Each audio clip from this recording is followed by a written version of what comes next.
देखिए, हम लोग कम्युनिकेशन पे बातचीत कर रहे थे। कम्युनिकेशन तुल्यकालिक और तुल्यकालिक इंटरपर्सनल कम्युनिकेशन क्या होता, कम्युनिकेशन के विभिन्न प्रकार क्या हैं, उसको हमने इसके पहले की जो भी कक्षाएं हैं उस पर अपनी बात विस्तृत रूप से हम लोग किए हैं।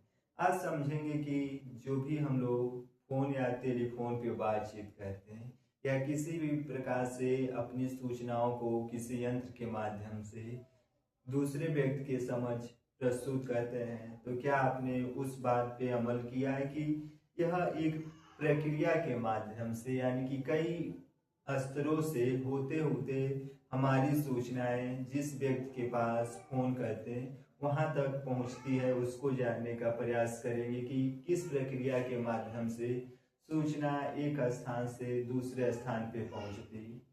दूसरा, परीक्षा के दृष्टिकोण से यहाँ से प्रश्न सीक्वेंस में लगाने के साथ साथ कभी कभी सीधे प्रश्न पूछा जाता कि कम्युनिकेशन में नॉइस उत्पन्न होता है, यानी कि इसका क्या आशय है।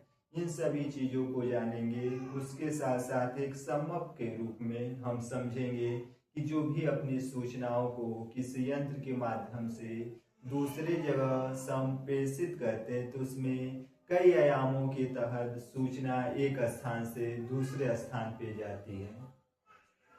सबसे पहले हम लोग बेसिक मॉडल ऑफ कम्युनिकेशन समझेंगे।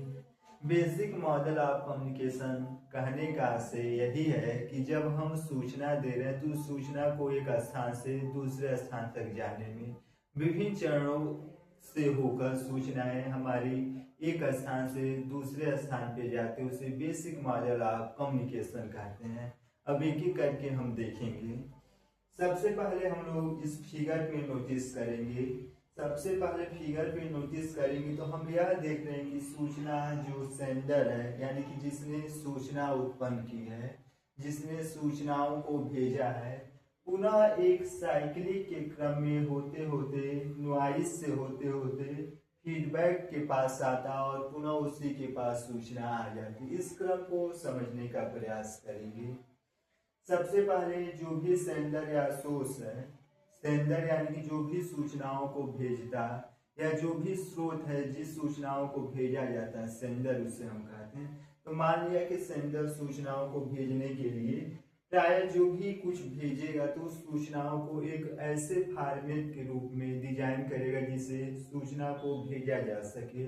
उस फॉर्मेट को जिस रूप में वह डिजाइन कर रहा है उसे हम प्राय एनकोड कहते हैं, यानी कि जो भी सूचनाएं थी उसको एक फॉर्मेट के रूप में इसने डिजाइन किया कि सूचनाओं को भेजा जा सके, उसे हम प्राय एनकोड कहते हैं। इसके बाद सूचनाओं को जो भी एनकोड किया गया उसे भेजने के लिए एक माध्यम की आवश्यकता होती है, जिसे प्राय जिस माध्यम से सूचनाओं को भेजा जाता है, यानी कि सूचनाओं को भेजने के लिए एक माध्यम की आवश्यकता होती। जिस माध्यम के तहत सूचनाओं को भेजा जाता उसे चैनल कहते हैं। चैनल के बाद जो भी सूचनाएं थी चैनल में कुछ टेक्निकल इशू